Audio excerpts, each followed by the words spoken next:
and hello world! I am your host for today. Welcome to Pinoy Big Brother Reporting Edition. Housemate has given a task to do some reporting. Please help me welcome our speaker for today. We have Jury Rosie Montalvo, 18 years old, hobby, ballroom dancing, makeup, and reading. Ang cosmoholic ng lubugan. Next, we have Tyla S. Midale, 18 years old, hobby, singing and reading. Ang gandang bilitera ng Palakan. Next, we have Roshan B. Miguelio, 19 years old, hobby, sports, playing instrument, and singing.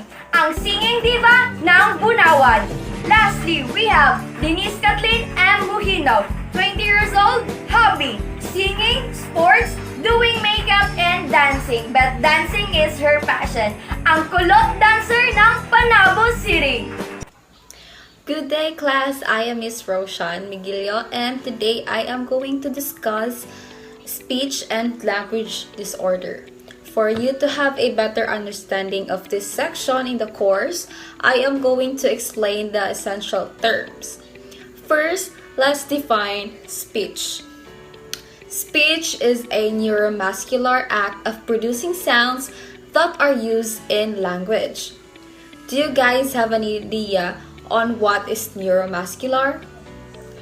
Neuromuscular is pertaining to both nerve and muscles, and it is responsible for the generation of force required for motor performance.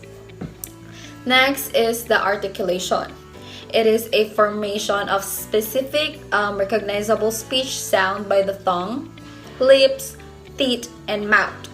These are the four types of error of articulation, which are the omission, substitution, distortion, and addition. Now let's discuss the four types of errors of articulation. So first is omission. It occurs when a sound is left out that is too hard. Omission of phenomenon is when a child doesn't produce a sound in a word. An example of an omission would be a child who says "ul" for pool. The second is substitution. It occurs when a sound is substituted for one they cannot make yet. For example, instead of R, they say it in N. Instead of Roshan, they turn it to Noshan. Distortion is the next, and it occurs when its sound is not left out or substituted but does not sound right. There is an attempt to make the sound but it is misarticulate. And for example of this, saying "cool" instead of "school." The fourth is addition. It occurs when an extra sound is added. And the example of this is "block" for black.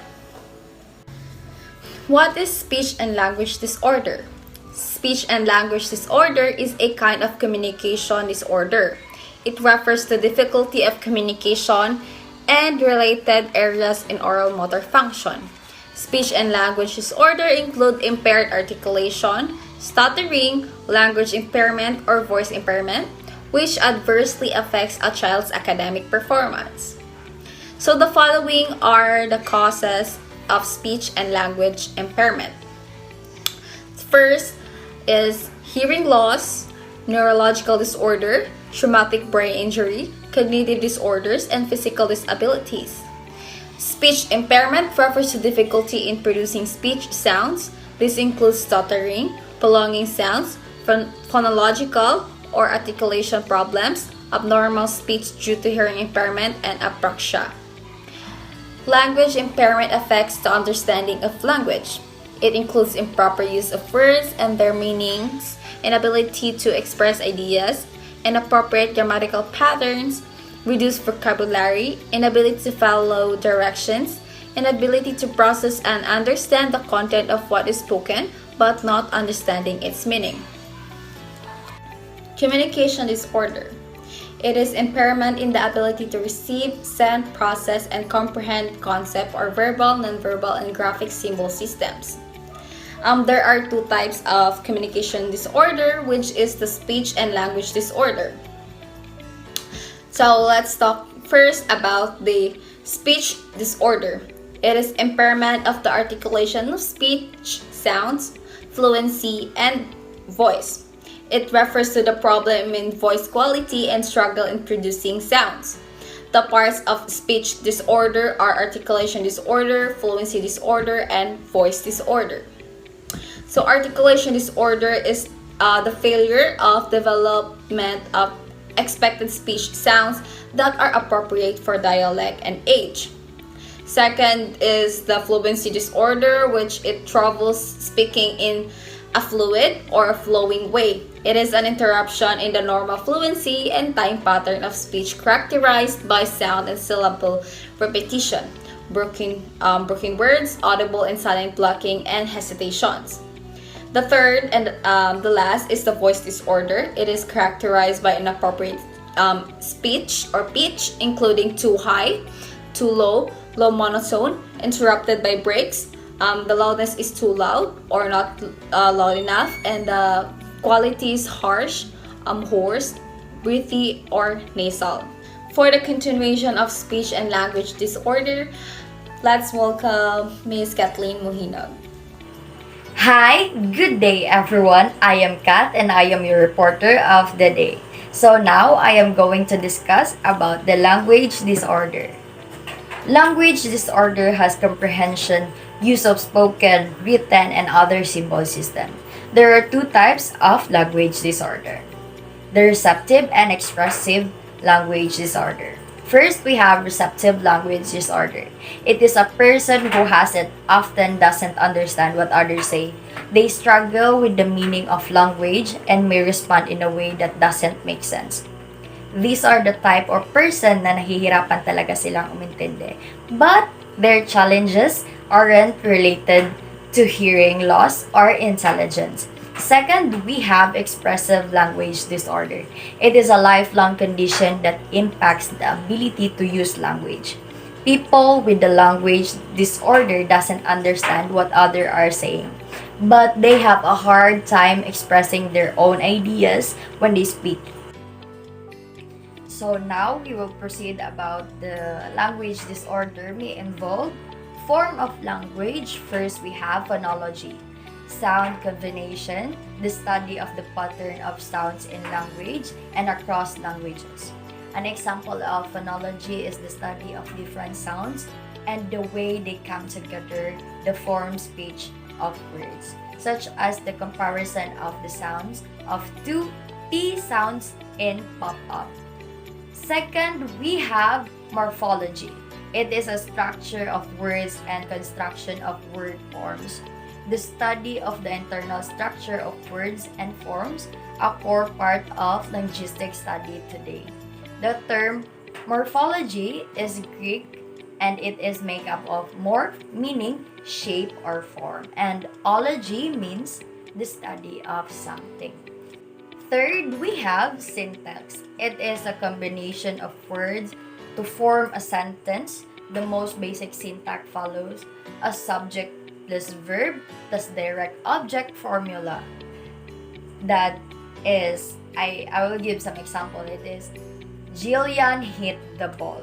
So, syntax allows to understand that we wouldn't quite hit Jillian the ball, diba? Wrong siya. Now we have function of language. Pragmatics, functional and socially appropriate communication. The use of appropriate communication in social situation, knowing what to say, how to say it, and when to say it. Next, we have cluttering and stuttering. Speech that's very fast with extra sound and mispronounced sounds that makes your speech garbled and unclear. Next, we have apraxia. A child has trouble saying what he or she wants to say correctly or consistently. For example, a person with apraxia may be unable to tie their shoelace or button up a shirt. People with apraxia of speech find it challenging to talk and express themselves through speech. Apraxia is a problem with the motor condition of speech. Some key signs include trouble putting sound and syllables together and long pause between sounds. Lastly, we have dysarthria, weakening of muscle of the mouth, face, and respiratory system which affects the reproductive of oral language. Difficulty speaking caused by brain damage which result in an inability to control the muscle used in speech. Dysarthria often cause slaughter or slow speech that can be difficult to understand. So that would end my topic. Thank you. Good day.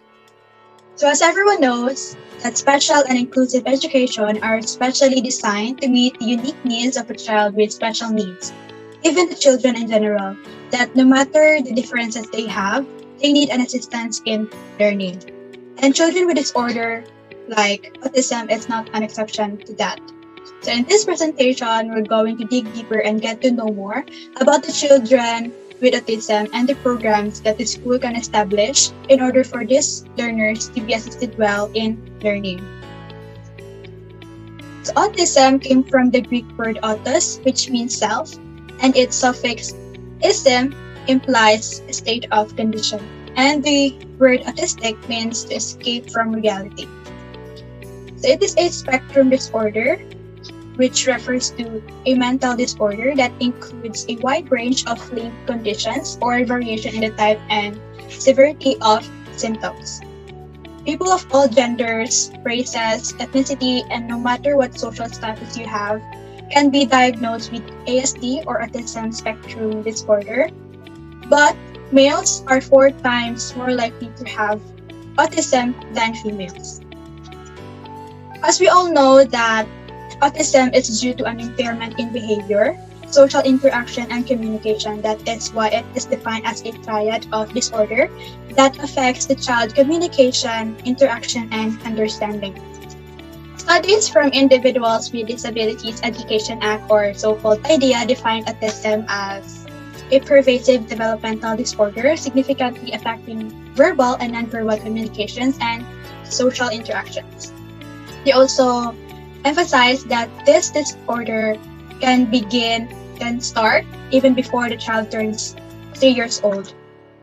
This adversely affects a child's educational performance and characterized by repetitive activities, stereotype movements, resisting to environmental change or routines, and unusual responses to sensory experience. That is why individuals with autism usually have an intense need for routine and a predictable environment.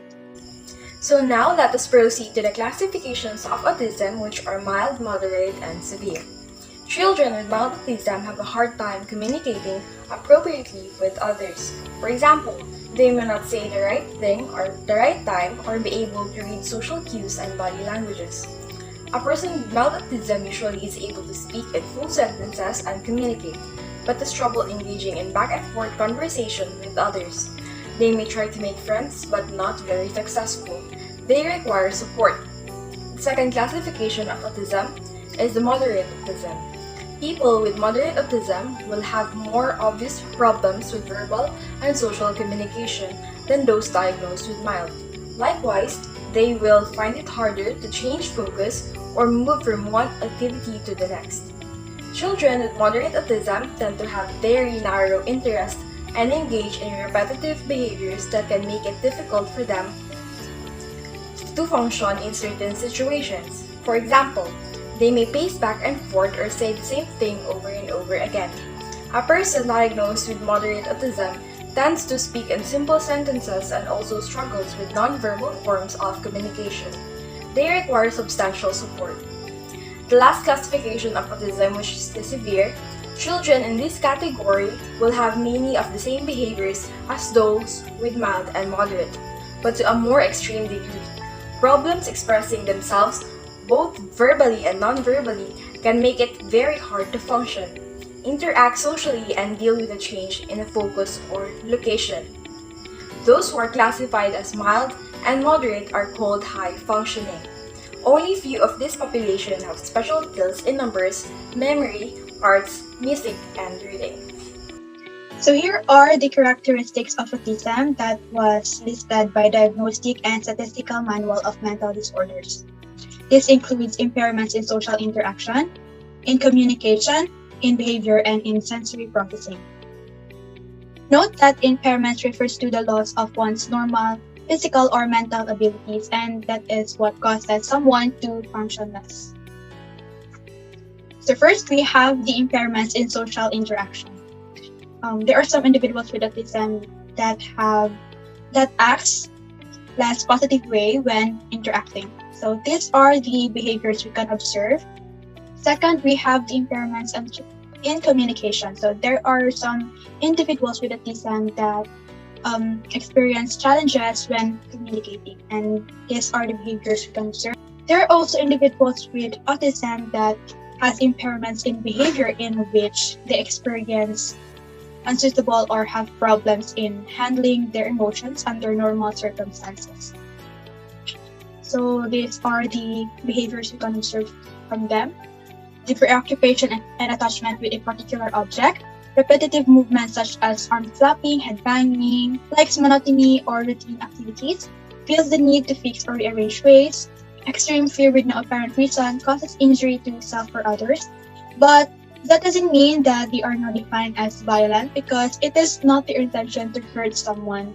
Because sometimes they express their emotions through aggressive behavior towards others or within themselves. They are also have difficulty waiting for their turn, displays frequent temper tantrums.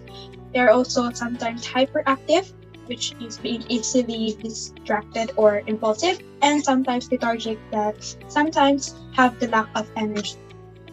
And lastly, there are children or individuals with autism that have impairments in sensory processing, in which affects how the brain processes sensory information or affects the senses in sight, hearing, touch, and so on. Now let us discuss the causes of autism. In the past, many researchers attribute autism to different causes. The first one is the theories on autism. Gargulio discussed several of these theories, such as bad mothering. As psychogenic theories of autism, the parents, especially the mothers, are causing the child's autism. It is also explained that psychological bonds were not established between parent and child. The child would fail to establish relationships with others and failure to progress. The third one is the organically based, and mother's behavior was a reaction to the child's condition and not conditioned properly by their parents. In conclusion, these theories have a common factor, which is the involvement of parenting, which causes their child's condition. But these theories have long been disproven, and there is no enough evidence to test the previous hypothesis. The third causes of autism is the genetic factor. Based on studies, it says that genetics and environment are the reason of this condition. Researchers believe that some people have a strong genetic predisposition to autism. It means that they are prone to develop this condition, and it can be passed on from parents to children. Still, scientists and researchers have yet to identify the specific gene causing autism or the precise trigger factor in the gene that can cause autism to develop. The last cause of autism is the environmental factors. First is the parental age. National Autism Association explained that when a woman reaches the age of 40, she has a greater chance of conceiving a baby with this condition compared to her younger counterpart. And babies that have been exposed to cigarettes, alcohol, and medicines such valproic acid and thalidomide during pregnancy. Children born to mothers who live in 1,000 feet of freeways. But there is no concrete evidence found linking pollution and autism.